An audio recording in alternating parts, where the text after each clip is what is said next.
Picture this. It's the night of June 5th, 1944, in quiet Normandy. The war's dragged on forever, everyone's exhausted, and you're 18-year-old Private Helmut Romer. You're a skinny kid with floppy blonde hair, barely old enough to shave consistently, stuck on the most mind-numbingly boring night shift imaginable, guarding a sleepy little swing bridge over the Caen Canal. This is the hidden blueprint.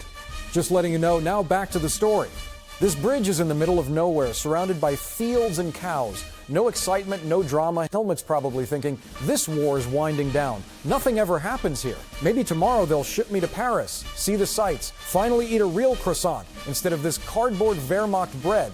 He's not alone in the complacency. The whole German setup in Normandy is relaxed. The garrison at the bridge is tiny, about 50 guys, including some reluctant Eastern European conscripts who aren't exactly fanatics. The weather's terrible, storms rolling in, so who's invading in that? Field Marshal Erwin Rommel, the legendary Desert Fox in charge of the Atlantic Wall, has actually taken the day off. June 6th is his wife Lucy's 50th birthday. He's back home in Germany, buying her nice shoes in Paris earlier that week, probably thinking, invasion in this weather, please? The Allies aren't that crazy. He even tells his staff the rough seas will delay any landing for weeks. Higher up, it's even more chill. Adolf Hitler is at his Berghof in the Bavarian Alps, surrounded by yes-men. The Germans are obsessed with Pas de Calais, 150 miles northeast, the shortest crossing from England. Why? Because the Allies spent months feeding them the biggest con job in military history, Operation Fortitude. Fake armies, inflatable tanks. Yes, rubber ones that bounced if you poked them. Dummy landing craft made of wood and canvas floating in harbors. Fake radio chatter, even dummy soldiers. They created a phantom 1st U.S. Army group under General George Patton. Patton, the guy the Germans feared most, supposedly massing in southeast England for Calais. The deception was so good that German reconnaissance planes saw tanks and troops everywhere. Double agents like the Spanish chicken farmer Juan Pujol Garcia, codenamed Garbo, fed them perfect lies. Hitler bought it completely. His best Panzer division sat parked around Calais, waiting for the real invasion that never came. So Helmut's yawning, checking his watch around midnight, daydreaming about pastries, when bam, at exactly 0:16 a.m., 3 enormous wooden Horsa gliders come screaming silently out of the dark. No engines, just released from tow planes high up, piloted by absolute lunatics who nail the landing within yards of the bridge. These things crash land like controlled wrecks, skidding through barbed wire, smashing into the ground. Outpour 181 British commandos from Major John Howard's D Company, 2nd Battalion, Oxfordshire, and Buckinghamshire Light Infantry. Tough, trained obsessives who'd rehearsed this exact assault for months on life-size replicas in England. Helmut spots the first glider crash. At first, he thinks downed bomber happens all the time. Then he hears British boots thundering, accents shouting orders. Grenades explode, Sten guns chatter. Chaos in seconds. Helmut freezes for a heartbeat. What the hell? Is that the entire British Army in wooden planes before bolting? He and his buddy fire one wild, unaimed shot and run for the bushes. The bridge falls in under 10 minutes. Lieutenant Den Brotheridge becomes the first Allied soldier killed on D-Day ground, shot crossing the bridge, but the Germans, overwhelmed, captured, or scattered. Helmut becomes the very first German to officially encounter the D-Day invasion.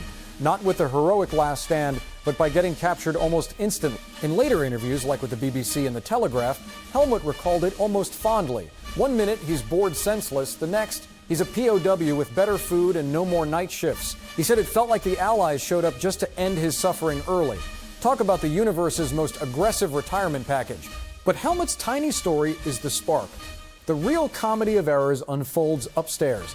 By dawn, reports flood in. Gliders, paratroopers dropping everywhere, including hundreds of dummy paratroopers with noisemakers to sow confusion, ships off the coast. Field Marshal Gerd von Rundstedt, OB West commander, screams for the Panzer Reserves. Logical, right? Except those Panzers aren't his to move. Hitler personally controls them, paranoid about wasting fuel and wanting final say. And where's Hitler? Asleep. Until around noon. His aides are terrified to wake him, standing orders. Don't disturb the Fuhrer unless it's life or death.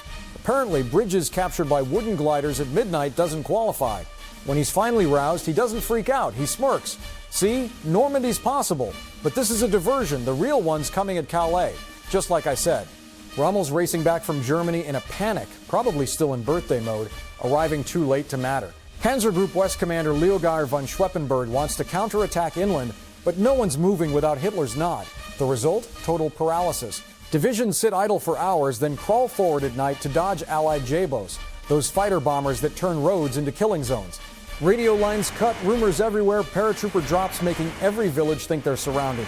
The absurdity peaks weeks later. Even after Normandy's secured, the Germans keep 150,000 plus troops around Calais, waiting for Patton's ghost army.